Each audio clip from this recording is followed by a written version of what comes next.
जरा सोचो, अगर तुम्हें 40 करोड़ रुपए दिए जाएं, वो भी सिर्फ इस चीज के लिए कि तुम्हें बस एक बड़े से व्हाइट रूम में लगातार 50 दिनों तक बिना बाहर आए रहना है। कुछ ऐसा ही होता है केट और माइक के साथ। कहानी की शुरुआत में हमें एक कपल केट और माइक को एक बड़े से व्हाइट रूम में घूमता हुआ दिखाया जाता है। इस रूम में सभी चीजें व्हाइट कलर की थी। दरअसल केट और माइक पर वुआन नाम की एक डॉक्टर एक्सपेरिमेंट कर रही थी, जिसमें इन दोनों को इस व्हाइट रूम में लगातार 50 दिनों तक बिना बाहर आए रहना था, और अगर वो दोनों उस रूम में 50 दिन तक रुक गए तो उन्हें $5 मिलियन यानी 40 करोड़ रुपए इनाम के तौर पर मिलेंगे। लेकिन अगर उन दोनों में से किसी एक ने भी हार मानी तो ये इनाम घटकर $1 मिलियन यानी 8 करोड़ रुपए ही रह जाएगा। इस एक्सपेरिमेंट के रूल के हिसाब से इस रूम में उन दोनों के अलावा और कोई नहीं रहेगा, ना ही वो किसी से मिल पाएंगे, और इनके पास एंटरटेनमेंट का भी कोई जरिया नहीं होगा। अब ये दोनों बहुत खुश थे, क्योंकि इन्हें लग रहा था कि ये पैसे कमाने का सबसे आसान तरीका है। यहाँ पर ये आपस में डिस्कस करने लगते हैं। केट माइक से कहती है कि मैं इन $5 मिलियन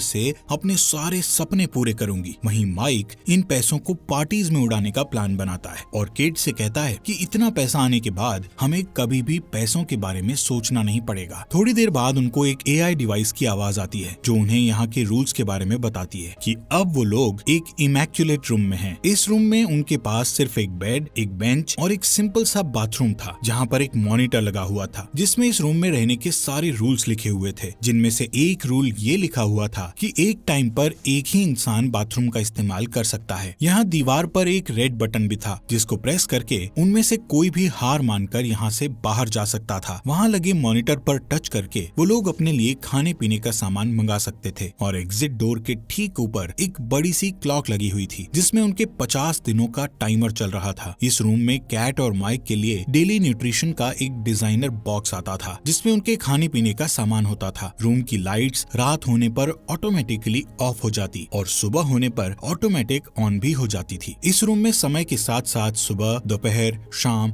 और रात होने की अनाउंसमेंट AI डिवाइस से की जाती थी, जिसका मतलब होता था कि अब उन्हें आराम करना चाहिए। स्क्रीन पर टच करके वो अपने लिए अलार्म भी लगा सकते थे। माइक यहाँ ऐसे रहने लगता है जैसे कि उसके वेकेशन चल रहे हों, इसलिए वो हर रात देर से सोता था। वहीं केट अपने लिए एक अलार्म सेट करती है ताकि वो अपना एक रूटीन बना सके। अब वो दोनों अपनी पहली रात यहाँ एक ही बिस्तर पर बिताते हैं। सुबह होते ही केट नहाने के लिए बाथरूम में जाती है और वहाँ शीशा देखती हुई खुद को कहने लगती है कि हमें इस चैलेंज को हर हाल में जीतना है। नहाने के बाद वो अपने कपड़े बाथरूम की लॉन्ड्री में धोने के लिए दे देती है, जिसके बदले में उन्हें सिंपल सा प्लेन पजामा और टी-शर्ट्स मिलती हैं। वो दोनों आपस में मस्ती करते हुए कहते हैं कि चलो, इन लोगों ने कम से कम उन्हें रंगीन कपड़े तो दिए। कुछ टाइम बिताने के बाद केट सोचती हुई माइक से बोलती है कि आखिर डॉक्टर वुआन ये एक्सपेरिमेंट क्यों कर रही है। माइक केट से बोलता है कि मुझे इसके बारे में नहीं पता। उन दोनों को बस इतना पता था कि उन्हें 50 दिनों तक यहाँ रहना है, जिसके बदले उन्हें 40 करोड़ रुपए मिलेंगे। इसके बाद माइक और केट खुद को बिजी रखने की कोशिश करते हैं। केट अपना मन शांत करने के लिए मेडिटेशन करने लगती है। वहीं माइक घूर घूर कर उस क्लॉक की ओर देख रहा था, जिसमें 50 दिन का टाइमर चल रहा था। बैठे बैठे माइक अजीब अजीब सी बातें सोचने लगता है, जैसे कि यहाँ की दीवारों का रंग सफेद ही क्यों किया गया है। केट उसे बार बार कहती है कि उसे लगातार उस क्लॉक की ओर नहीं देखना चाहिए, बल्कि उसे यहाँ टाइम बिताने के बाद मिलने वाले 40 करोड़ रुपए के बारे में सोचना चाहिए। लेकिन माइक के लिए ये बिल्कुल भी आसान नहीं था, क्योंकि वो कुछ दिन से सही से अपनी नींद भी पूरी नहीं कर पा रहा था। वहीं केट अपना डेली रूटीन जारी रखती है और वो माइक का ध्यान उस क्लॉक से हटाने के लिए उसे कुछ टाइम रनिंग करने को कहती है। जब केट मेडिटेशन कर रही होती है तो माइक भी उसे देखकर रनिंग करने लगता है। इसके बाद टाइम पास करने के लिए वो दोनों बच्चों वाले गेम्स खेलने लगते हैं और साथ ही डांस करते हैं। यहाँ पर जैसे ही वो दोनों अपने कपड़े लॉन्ड्री में धोने के लिए देते हैं तो वापस उन्हें वही सेम पजामे मिल जाते हैं। ऐसे ही कुछ हफ्ते बीत जाने के बाद कुछ ऐसा होता है कि माइक को उस रूम में एक कीड़ा दिखता है और वो उससे बात करने लगता है। माइक उसे खाना खिलाने की कोशिश करता है, लेकिन जैसे ही वो फर्श पर अपने मिल्क शेक की कुछ बूंदें गिराता है, तभी AI डिवाइस की आवाज आती है जो उसे कहती है कि ये खाने पीने का सामान सिर्फ तुम दोनों के लिए है। माइक यहाँ पर थोड़ा परेशान हो जाता है और उस AI डिवाइस से कहता है कि ये कीड़ा यहाँ भूख की वजह से मर जाएगा, इसलिए मैं बस इसे यहाँ से बाहर निकालने की रिक्वेस्ट कर रहा हूँ। केट माइक को समझाने की कोशिश करती है कि जिस स्पीकर से AI डिवाइस की आवाज आती है वो दोबारा किसी चीज को नहीं दोहराता, लेकिन माइक केट से कहता है कि मुझे इस कीड़े को बाहर निकालना ही पड़ेगा, वरना ये यहीं पर मर जाएगा। इतना कहता हुआ वो उस रूम में लगे रेड बटन की ओर जाने लगता है। यहाँ पर इन दोनों के बीच बहस होने लगती है। केट कहती है कि वो बटन दबाने पर पर हम ये चैलेंज हार जाएंगे और उन्हें यहाँ से खाली हाथ बाहर निकाल दिया जाएगा। हालांकि माइक बाहर नहीं जा रहा था, वो बस उस कीड़े को बचाने की कोशिश कर रहा था। इसके बाद माइक उस कीड़े को नीचे रखकर केट को कहता है कि ये कीड़ा एक लिविंग थिंग है और तुम्हें इस पर जरा सी भी दया नहीं आ रही। जिस पर केट उससे कहती है कि तुम्हें ऐसा इसलिए लग रहा है क्योंकि तुम एक वेजिटेरियन इंसान हो। ऐसे ही काफी देर तक इनकी बहस चलती है और गुस्से में केट वहाँ से आगे बढ़ने लगती है कि तभी बातों ही बातों में गलती से उसका पैर उस कीड़े के ऊपर टिक जाता है, जिससे वो कीड़ा वहीं पर मर जाता है। केट माइक से बोलती है कि ऐसा उससे गलती से हुआ है, लेकिन माइक ये मानने को तैयार नहीं होता और गुस्से में आकर वो एक कोने में अपना पूरा दिन बिता देता है। इस रूम के रूल्स के अकॉर्डिंग उन्हें 2 ट्रीट्स लेने की परमिशन थी, इसलिए माइक केट से कहता है कि मैं अपनी एक ट्रीट लेने वाला हूँ। केट उसे याद दिलाती है कि ऐसा करने से उनके प्राइज मनी से $1,00,000 कम हो जाएंगे, इसलिए वो माइक को ऐसा करने से मना करती है। लेकिन फिर भी माइक अपनी ट्रीट लेने चला जाता है और बदले में उसे एक ग्रीन कलर का स्केच मिलता है। माइक कहता है कि इससे तो उसका कुछ होने वाला नहीं है, फिर भी कम से कम अब दीवार पर आर्ट बनाकर टाइम पास तो कर ही सकता हूँ। अब जैसे ही कैट उसे दीवार पर ड्राइंग करते हुए देखती है तो वो उससे खुद का पोर्ट्रेट बनाने को कहती है, जिस पर माइक भी उसका पोर्ट्रेट बनाने लगता है। काफी टाइम बाद केट बोर होकर यहाँ से चली जाती है क्योंकि वो माइक के लिए एक मॉडल नहीं बनना चाहती थी। वहीं माइक तब तक ड्राइंग करता रहता है जब तक वो उस स्केच को खत्म नहीं कर देता। वो पूरे बाथरूम और टॉवल को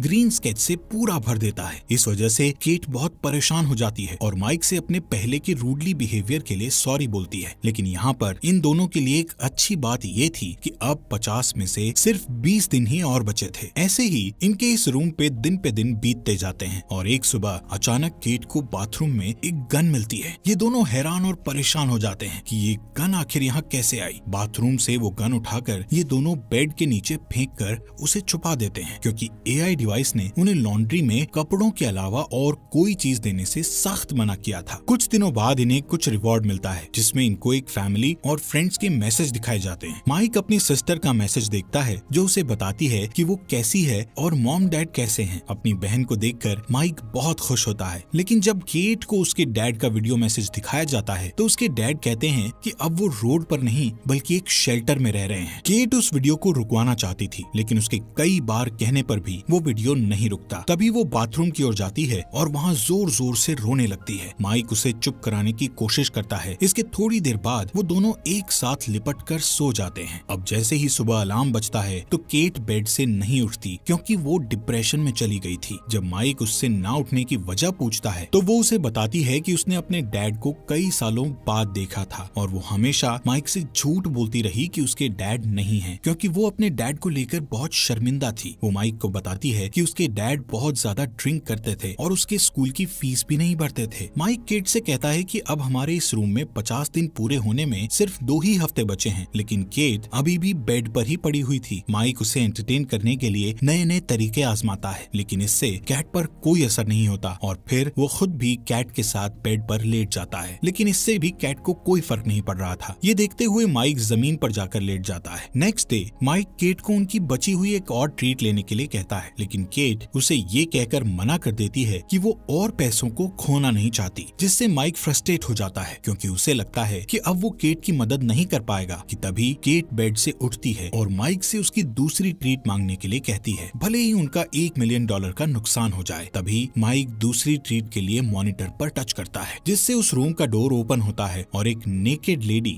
रूम के अंदर आती है जिसका नाम साइमन होता है। उसको ऐसे नेकेड देखकर माइक हैरान हो जाता है। साइमन भी डॉक्टर वुआन के इस एक्सपेरिमेंट के बारे में कुछ नहीं जानती थी क्योंकि वो सिर्फ एक एक्ट्रेस थी जिसे इस काम के लिए पैसे दिए गए थे और वो पूरे महीने के लिए यहाँ बुक थी। साइमन को इस रूम में केट और माइक के साथ सिर्फ 24 घंटे ही गुजारने थे। केट माइक से कहती है कि वो अपनी टी शर्ट उतारकर साइमन को दे दे ताकि वो थोड़ा बहुत अपने आप को कवर कर सके। साइमन माइक की ड्राइंग को देखकर उसकी तारीफ करने लगती है, जिससे केट को और भी ज्यादा गुस्सा आता है। रात होने पर माइक उन दोनों लड़कियों को बेड पर सोने के लिए कहता है और खुद जमीन पर सो जाता है, जिसके बाद केट को इन दोनों की हरकतों से बहुत ज्यादा चिढ़ हो रही थी, इसलिए वो माइक को भी बेड पर सोने के लिए बुला लेती है और खुद इन दोनों के बीच में सो जाती है। यहाँ पर पूरी रात केट को चैन से नींद नहीं आती और सुबह जब वो उठती है तो वो देखती है कि साइमन बेड पर नहीं है। ये देखकर वो सोचती है कि शायद साइमन यहाँ से जा चुकी है, लेकिन दरअसल साइमन बाथरूम में थी और वहाँ वो बिना कपड़ों के नेकेड घूम रही थी। केट ये चीजें और झेल सकती थी, इसलिए वो शांत रहती है। इसके बाद वो तीनों रूम में यहाँ वहाँ डांस करना स्टार्ट कर देते हैं, एक दूसरे को किस करने लगते हैं। इससे माइक को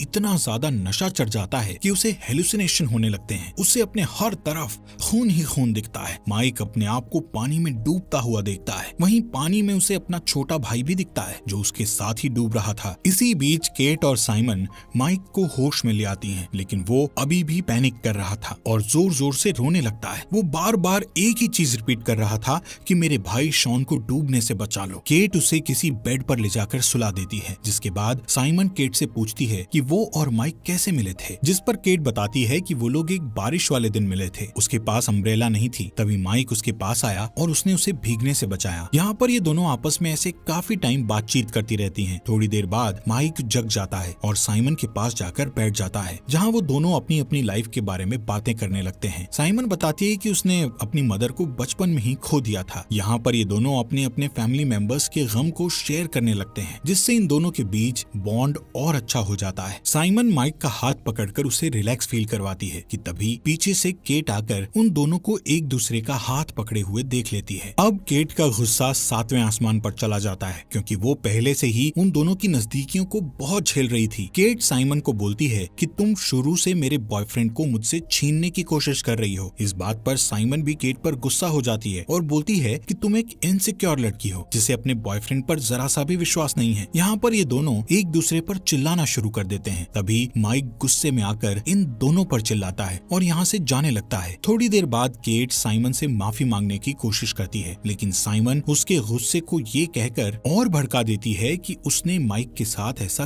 कुछ भी नहीं किया था। नेक्स्ट मॉर्निंग जब माइक उठता है तो वो कुछ ठीक फील नहीं कर रहा था। अब साइमन भी इस रूम से जा चुकी थी, लेकिन जाने से पहले उसने यहाँ माइक के लिए एक मैसेज छोड़ दिया था, जिसमें लिखा था कि पहले कभी किसी ने मुझसे इतना प्यार नहीं किया। केट ये मैसेज माइक को दिखाती है और उस पर भड़कने लगती है कि तुम मुझे चीट कर रहे हो। माइक केट को समझाता है कि जो भी साइमन ने लिखा है वो सब झूठ है। वो कहता है कि इस रूम में ये सब जानबूझकर किया जा रहा है ताकि वो दोनों आपस में लड़ें और हार मान लें। गुस्से में केट माइक को धक्का मार देती है, जिससे उसका सर दीवार से टकरा जाता है और उसके सर से खून बहने लगता है। माइक केट से दूर चला जाता है और उसे कहता है कि उसने कभी भी उसे धोखा नहीं दिया, तब भी नहीं जब वो न्यूयॉर्क चली गई थी। वो हमेशा चाहता था कि केट कभी भी अनकंफर्टेबल फील ना करे, इसलिए उसने अपने कई सारे दोस्तों से मिलना छोड़ दिया। उसने अपने कॉलेज की पढ़ाई भी पूरी नहीं की ताकि वो केट के साथ घर पर रह सके। जब वो डिप्रेस थी तब भी वो उसके साथ था, और इन सब के बदले में उसे क्या मिला? बस उसका शक और नफरत। यहाँ पर केट माइक से माफी मांगती है कि मुझसे गुस्से में ऐसा हो गया। तभी माइक को बहुत अजीब सा फील होने लगता है। वो कहता है कि उसे डॉक्टर की जरूरत है। केट जल्दी से उसके लिए मिल्क शेक लाती है और एक टॉवल से उसके सर की चोट को कवर करती है, जिसके बाद वो माइक को कहती है कि उनके इस रूम के कॉन्ट्रैक्ट में मेडिकल रिसोर्सेज के बारे में नहीं लिखा। माइक ये सुनकर बिल्कुल भी विश्वास नहीं कर पाता कि वो केट से क्या सुन रहा है। वो केट से पूछता है कि क्या सच में तुम्हें मेरी इस चोट की चिंता है? दरअसल माइक की चोट काफी छोटी सी थी और धीरे धीरे उससे खून आना बंद भी हो जाता है। लेकिन माइक ये बात सोचकर बहुत परेशान होता है कि क्या होता अगर केट गुस्से में उस पर और ज्यादा घातक हमला करती। शायद अब तक तो उसकी मौत भी हो चुकी होती। वो केट से कहता है कि पैसों के लिए वो उसे जान से भी मार सकती है। अब माइक केट से कहता है कि भाड़ में गया पैसा, मुझे इस रूम से सबसे ज्यादा नफरत हो गई है। माइक डिसाइड करता है कि वो यहाँ से बाहर चला जाएगा। केट उसे बाहर जाने से मना करती है और कहती है कि अगर वो यहाँ से बाहर जाने की कोशिश करेगा तो वो उसे शूट कर देगी। माइक उसकी इस बात को इग्नोर करता हुआ रेड बटन दबा देता है और व्हाइट रूम से बाहर निकल जाता है, जबकि उसके 50 दिन होने में सिर्फ चंद ही दिन बाकी थे। माइक के यहाँ से जाने के बाद केट सो जाती है और पूरा दिन उदास रहती है, जिसके बाद वो माइक की पेंटिंग देखते हुए उसे याद करती है। केट के अब इस रूम में सिर्फ 2 ही दिन बचे थे जिससे वो इस चैलेंज को जीत जाती, लेकिन केट 2 दिन पहले ही उस रेड बटन को दबाकर यहाँ से बाहर निकल जाती है। कुछ महीने बाद हम माइक को जॉगिंग करते हुए देखते हैं, जो अब सिंगल था। जॉगिंग करते वक्त वो केट की बिल्डिंग के पास से गुजरता है। रास्ते में अचानक वो केट से मिलता है। यहाँ हमें पता चलता है कि उस रूम से बाहर आने के बाद कई महीनों तक ये दोनों एक दूसरे से मिले भी नहीं थे। इसके बाद ये दोनों यहाँ से साथ मिलकर डिनर पर जाते हैं। रास्ते में माइक केट से पूछता है कि क्या उसने उस रूम का रेड बटन दबा दिया था। केट इसका जवाब नहीं देती, लेकिन वो जो कुछ भी हुआ उसके लिए माइक से माफी मांगती है। जब वो दोनों यहाँ से चले जाते हैं तब कैमरा एक बिल्डिंग पर फोकस करता है, जिस पर ये साफ साफ लिखा था कि इस बिल्डिंग का निर्माण एक बहुत बड़े डोनेशन से हो पाया है, जिसके डोनर ने अपना नाम नहीं बताया। मूवी के एंडिंग में हम देखते हैं कि उसी रूम में एक नया कपल इस चैलेंज को एक्सेप्ट कर लेता है और ये ये मूवी यहीं पर खत्म हो जाती है। दोस्तों, आपका तहे दिल से शुक्रिया हमारे फॉक्स एक्सप्लेनर हिंदी चैनल को सब्सक्राइब करने के लिए।